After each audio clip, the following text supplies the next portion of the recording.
कखारु आलू बुट तरकारी आपण मैंने तो निहाती भाव में केबे ना केबे खाइथिबे कारण सबु ओडिया घर रे एई तरकारी बना जाय थाए। आज मो स्टाइल रे एई तरकारी को बने की देखेबी से भी पुणी बिना प्याज रसुन रे मु केमिति बनाए आपण मैंने पूरा वीडियो को देखंतु और घरे निश्चय ट्राई करंतु। एई तरकारी को आपण रोटी परोटा पूरी भात सबुथिरे खाइ परिबे बहुत बढ़िया लागिबो। जे कोनोसी पूजा व्रत ओसा बार दिन मानकरे एई तरकारी बनै परिबे घर पूरा मंदिर भोजी भली बास्ना रे महकी उठिबो। मते तो ये तरकारी पूरी परोटा सहित खाया बहुत भल लगी था। आपण मानकु पसंद कि नहीं निश्चय कमेंट रे जणेबे। तेबे चलंतु देरी न करके रेसिपी स्टार्ट करिबा। नमस्कार मु मिली आपण समस्त को होम फूड चैनल को बहुत बहुत स्वागत करछि। एठी मो गोटे कप बुट डाली को 3 रु 4 घंटा बतुरे देथिली। जतिके अधिक समय बतुरेबे सिजिबा पई कम समय लागिबो। आपण चाहिले बिना बतुरे की भी करि परिबे। तो सेही बुट डाली को भले भाबरे धोइ कि मो एठी गोटे कुकर रे दे दोछि। ता सहित एठी मो कखारु आलू नेछि। कखारु प्राय 250 ग्राम हबा गोटे बड़ साइज रो आलू नेछि। कखारु आलू रो एठी मो चोपा को छडेइनी। आपण चाहिले चोपा छडेइ कि नै परिबे। ए सब को मो सेही कुकर रे बुट डाली सहित दे दोछि। ता सहित एठी मो 1 इंच अदा को कोरी कि नोछि। आपण चाहिले भले भाबरे छेचिकी भी दे परिबे। जेतु एटा बुट कखारु घांट बा तरकारी सेति पई कखारु क्वांटिटी इथरे अधिक रहइबो। आपण जेते पाचिला कखारु नै कि तरकारी बनेबे सेते बढ़िया टेस्ट आसीबो।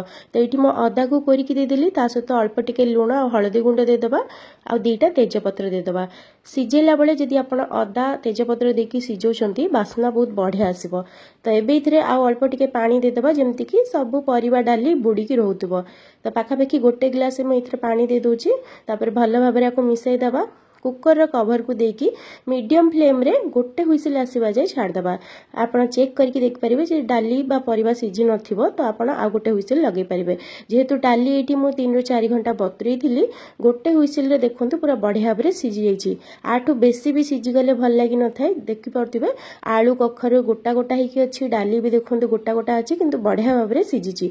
एमिति ही हमकु दरकार एई तरकारी बा घांट बनेया पई। यदि आपण डाली बतुरेई नाहंती भूली जाइछंती तो आपण प्रथमे डाली को अल्प टिके लूण हल्दी देकी 3 रु 4टा हुइसिल लगेकी सिझे देबे। तापरे सेतिरे कखारु आलू देकी गोटे हुइसिल लगेबे। जदि एका सहित सिझेबे ताले बेसी सिझी जिवो कखारु आलू सेतिबे अलगा अलगा आपनको सिझिया पड़िबो। एबे आकु साइड रख देबा। तरकारी बनिया पे कड़ाई रे मु 3 रु 4 बड़ चमच रिफाइन तेल नोची। तेल गरम हे गेले सेतिरे आधा छोट चमच काला जीरा आधा छोट चमच हेंगु दबा। काला जीरा देले बहुत बढ़िया बास्ना आस्ताय। आपण माने नियति भाबरे देबे। काला जीरा एटी फुटी गला परे इथरे मु दोची 2टा मीडियम साइज रो टमाटर को चॉप करकी। टमाटर को आमे 1 मिनिट पई तेल रे भाजी दबा। गैस रो फ्लेम को इटी मीडियम हाई भितरे रखथिबे। 1 मिनिट परे एइथरे मु दोची 1 इंच पाखापाखी बा गोटे बड़ चमच कोरा अदा। आमे टोटल जेति की अदा ई तरकारी व्यवहार करबा सेतिरो आधा अदा को आमे सिजेला बेले दबा आ आधा अदा को मसला कसिला बेले दबा। तो अदा दे साला परे टमाटर सहित 1 मिनिट पई भाजी दबा मीडियम फ्लेम रे। तापरे इथरे आमे बाकी सब गुंडा मसला को दबा। तो प्रथमे स्वाद हिसाब रे लूण दबा आधा छोट चमच हल्दी गुंड गोटे बड़ चमच काश्मीरी लंका गुंड 1.5 बड़ चमच धनिया गुंड। ता सहित एठी मु गोटे छोट चमच दोची करी पाउडर बिना प्याज रसुन रो। आ सहित आधा छोट चमच आमचूर पाउडर गोटे बड़ चमच कसूरी मेथी। आमचूर निहाती भाबरे अल्प पकेबे बहुत बढ़िया चटपटा टेस्ट आसीबो। एई सब को आमे मिसै की लो फ्लेम रे कसिबा। जेहेतु इतरे टमाटर पड़िची टमाटर रु भी पानी छाड़िबो तो मसला पूरा बढ़िया भाबरे कसी हिजबो। इतरे पानी पकेबा दरकार नै। जदि आपनको लागुतो मसला पोड़ी जाउची तो आपण अल्प टिके पानी छिंची की कसी परिबे। तो कवर करके आको 3 रु 4 मिनिट पई लो फ्लेम रे कसिला परे देखुंतु तेल पूरा ऊपर को आसी जाइची। टमाटर पूरा बढ़िया भाबरे मसला सहित मिसी जाइची। तो एई स्टेज को आसीबा जाय हमको मसला कसिबार अछि। जेहेतु एटा बिना प्याज रसुन तो बेसी समय जमा भी लागिबनी मसला कसी होबा पई। बहुत जल्दी तरकारी तयारी हो जाइथे आ बहुत टेस्टी भी लागि थाए।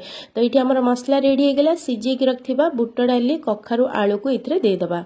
गैस रो फ्लेम को इठी हाई कर देबे। तापर आको भल भाबरे गोळे दबा। एमती गोलेला भितरे डाली कखारु आलू पूरा बहुत बढ़िया भाबरे टिके टिके फिटी फिटी जिवो। जेहेतु चोपा छड़ा हेनी तो एटा पूरा फिटिबनी गोटा गोटा भी रहइबो अल्प अल्प फिटिबो जोटा कि टेस्ट बहुत बढ़िया आसीबो तरकारी रो। जदि आपण आलू कखारु चोपा पूरा छड़े देबे तो प्राय फिटी जिबार चांस थाए। तो लास्ट रे इतरे भल बास्ना पे 3 रु 4टा कंचा लंका आ गोटे छोट चमच गुड़ पाउडर मु इठी पकेइची। आपण चाहिले टेला गुड़ रु भी पके परिबे नले चीनी भी पके परिबे।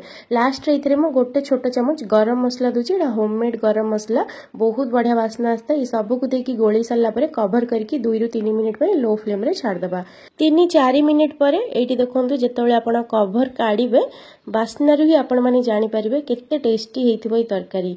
एबे आको हल्का टिके गोले दबा लास्ट रे इथरे दबा गोटे बड़ चमच गुआ घियो जेहेतु एटा बिना प्याज रसुण तरकारी घियो दबा द्वारा पूरा मंदिर भोजी बड़ी बास्ना रे घर महकी उठिबो तो घियो आमे उपरु लास्ट रे ही दबा।